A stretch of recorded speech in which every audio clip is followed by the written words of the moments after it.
Hello, everyone, and welcome back to another episode of the Brooklynite TV podcast. I'm your host, Frank, and today we're diving into a hot topic that's been buzzing for months now.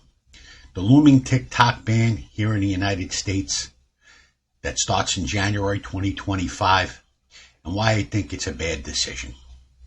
It's a topic that has stirred emotions, sparked debates, and has left many wondering about the future of the app.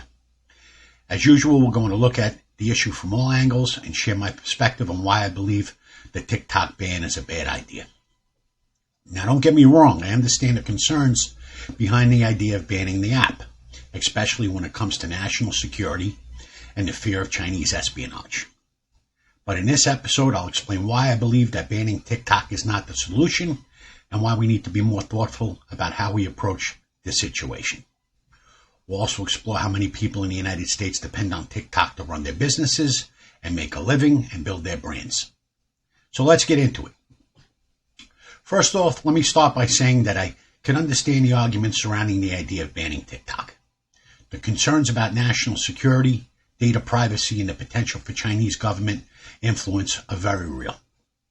The app is owned by the Chinese company ByteDance, and with China's government known for its control over tech companies, it's not outlandish to worry that TikTok could be used as a tool for espionage. We've seen how other countries, particularly in Europe, have taken similar precautions, and the US is just one of many countries debating on how to handle the app. However, while the security concerns are valid, I believe that banning TikTok entirely is an overreaction that could have significant unintended consequences. It's not just about protecting national security. It's about the broader impact of millions of Americans who rely on their livelihoods, businesses, and personal expression. There are real people behind the accounts, the influencers, small business owners, entrepreneurs, artists, and many creators who have built careers and communities on that platform. For them, TikTok isn't just an app, it's a business tool, a creative outlet, and even a lifeline. Banning TikTok would be a huge blow to their success and could push them to platforms that may not offer the same visibility or opportunities. Let's talk about businesses for a moment. TikTok has become an essential platform for creators to grow their brands and reach audiences in ways that weren't possible before. Small businesses and entrepreneurs have thrived by using TikTok to advertise their products, showcase their services, and connect with customers in innovative ways. In fact, many people rely on TikTok for their income. The algorithmic nature of TikTok, which favors viral content and rewards creativity, has created a landscape where anyone, regardless of their background, can gain massive attention.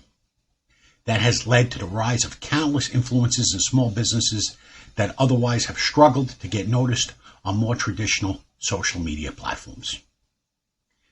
Take, for example, the beauty industry.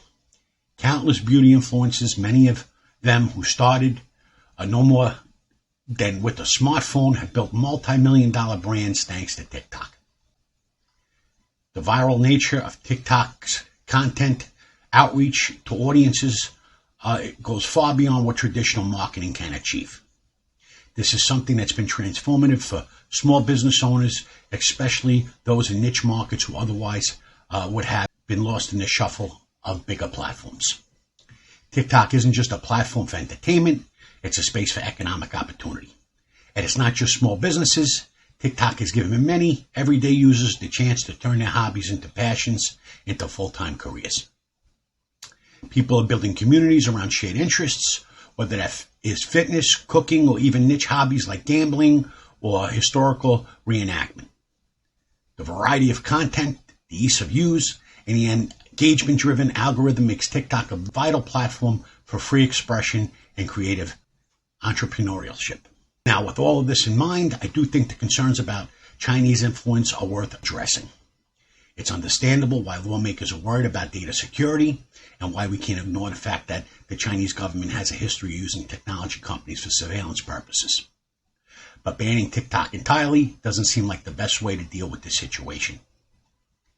If the United States government is truly concerned about national security, there are alternative approaches that could be addressing these fears without throwing the baby out with the bathwater.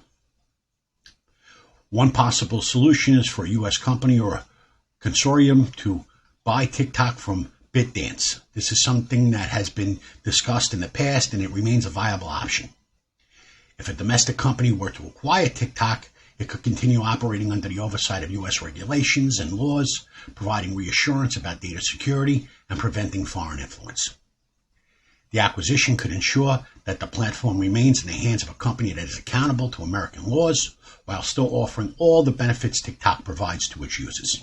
So in essence, TikTok could be restructured to meet the security standards and regulations that would allow it to continue providing value to both users and businesses without compromising national security. Now, another approach could involve greater transparency. Instead of an outright ban, the U.S. government could work with TikTok to implement more robust data protection measures and ensure that users' data isn't being exploited. For example, independent audits of TikTok's data practices could be conducted, and there could be more public oversight on how data is handled. Transparency is key, people, in building trust and by ensuring that TikTok is operating within legal boundaries. We can mitigate the concerns about data privacy without resorting to an all-out TikTok ban. Now, it's also important to acknowledge that while concerns about China are legitimate, the U.S. has its own issue with surveillance, privacy, and data protection. Many tech companies based here in the United States, including Facebook and Google, collect vast amounts of information and personal data without clear understanding.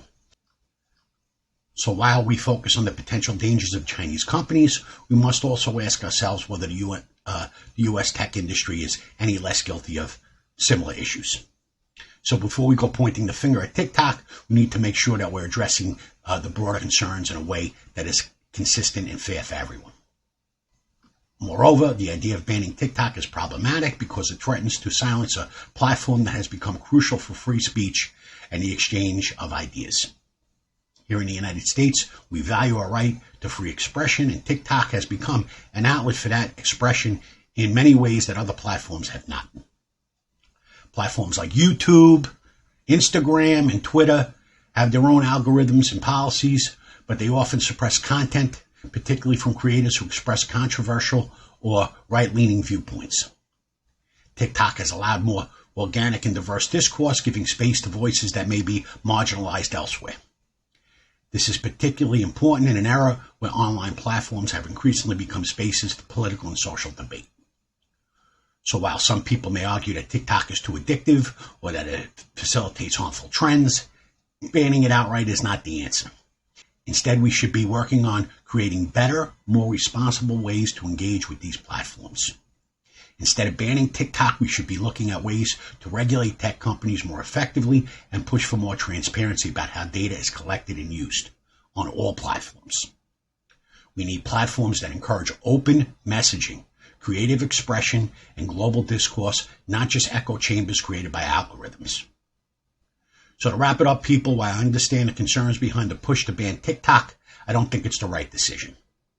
The app provides too many valuable opportunities for creators, businesses, and users who depend on it for income and expression.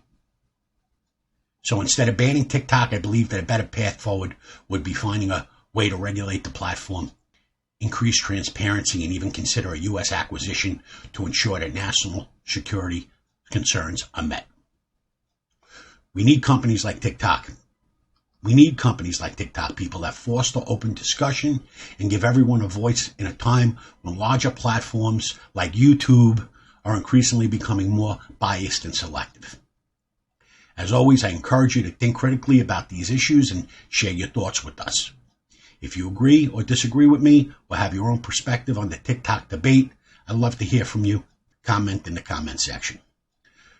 So people, don't forget to like, share, and subscribe to the Brooklynite TV podcast for more discussion on important topics like this one. Until next time, everyone, stay informed and let's keep the conversation going. As always, thanks for listening. Have a great day.